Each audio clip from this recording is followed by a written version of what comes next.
Hi friends, welcome back to my YouTube channel. ಇನ್ನು subscribe ಮಾಡಿಲ್ಲ ಅಂದರೆ ಬೇಗ ಮಾಡ್ಕೊಳ್ಳಿ.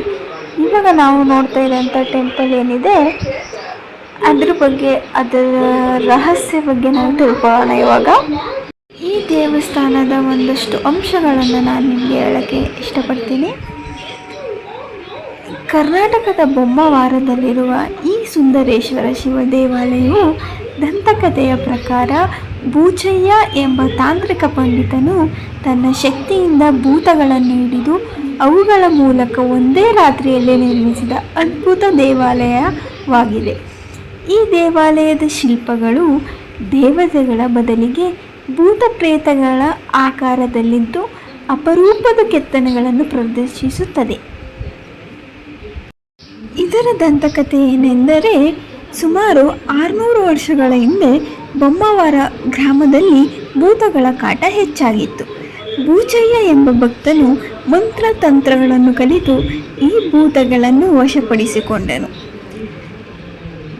ಒಂದಷ್ಟು ನಿರ್ಮಾಣದ ಷರತ್ತನ್ನು ಹಾಕಿದ ಬೂಚಯ್ಯನು ಭೂತಗಳನ್ನು ಬಿಡುಗಡೆ ಮಾಡಲು 2 ಷರತ್ತುಗಳನ್ನು ವಿಧಿಸಿದ. 1. ರಾತ್ರೋರಾತ್ರಿ ದೇವಾಲಯವನ್ನು ನಿರ್ಮಿಸಬೇಕು. 2. ಗ್ರಾಮವನ್ನು ತೊರೆದು ಹೋಗಬೇಕು.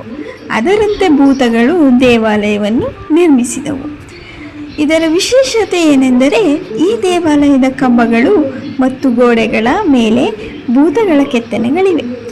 ಇದು ಅವುಗಳ ದೃಷ್ಟಿಯಲ್ಲಿ ಸೌಂದರ್ಯವನ್ನು ಪ್ರತಿಬಿಂಬಿಸುತ್ತದೆ ಎಂದು ನಂಬಲಾಗಿದೆ.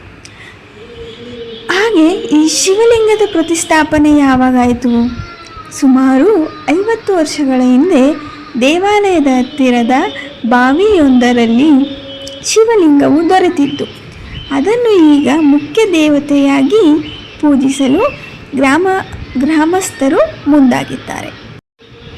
ಬೆಂಗಳೂರು ಗ್ರಾಮಾಂತರ ಜಿಲ್ಲೆಯ ದೇವನಹಳ್ಳಿ ಸಮೀಪದ ಬೊಮ್ಮವಾರಹಳ್ಳಿಯಲ್ಲಿರುವ ಈ ಸುಂದರೇಶ್ವರ ದೇವಸ್ಥಾನವು ದೆವ್ವಗಳು ಅಥವಾ ಭೂತಗಳು ಒಂದೇ ರಾತ್ರಿಯಲ್ಲಿ ನಿರ್ಮಿಸಿದ ದೇವಸ್ಥಾನ ಎಂಬ ಜನಪ್ರಿಯ ಕಥೆಗೆ ಹೆಸರುವಾಸಿಯಾಗಿದೆ. ಈ ಪುರಾತನ ಶಿವ ದೇವಾಲಯದ ನಿರ್ಮಾಣ ಶೈಲಿ ನಿಗೂಢವಾಗಿದ್ದು, ಸ್ಥಳೀಯರು ಇದನ್ನು ದೈವಿಕ ಮತ್ತು ಅಲೌಕಿಕ ಶಕ್ತಿಗಳ ಕೆಲಸ ಎಂದು ನಂಬುತ್ತಾರೆ. ದೇವನಹಳ್ಳಿ ದೊಡ್ಡಬಳ್ಳಾಪುರ ರಸ್ತೆಯ ಬೊಮ್ಮವಾರಹಳ್ಳಿ. ಇದರ ರಹಸ್ಯ: ಸ್ಥಳೀಯ ನಂಬಿಕೆಯ ಪ್ರಕಾರ ದೆವ್ವಗಳು ಒಂದೇ ರಾತ್ರಿಯಲ್ಲಿ ಈ ದೇವಾಲಯವನ್ನು ನಿರ್ಮಿಸಿದ್ದು. ಇದರ ವಿಶೇಷತೆ ಏನೆಂದರೆ, ದೇವಾಲಯದ ನಿರ್ಮಾಣಕ್ಕೆ ಬಳಸಲಾದ ಶಿಲೆಗಳು ಮತ್ತು ಅದರ ಶೈಲಿ ಅನನ್ಯವಾಗಿದ್ದು ಆಶ್ಚರ್ಯ ಮೂಡಿಸುತ್ತದೆ.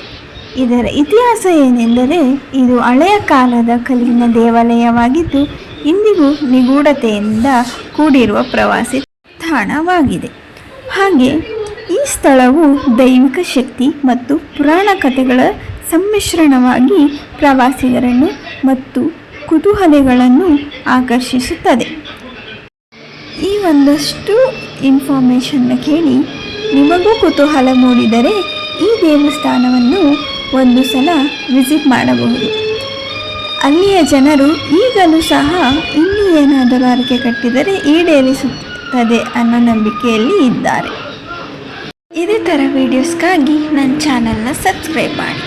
Thank you.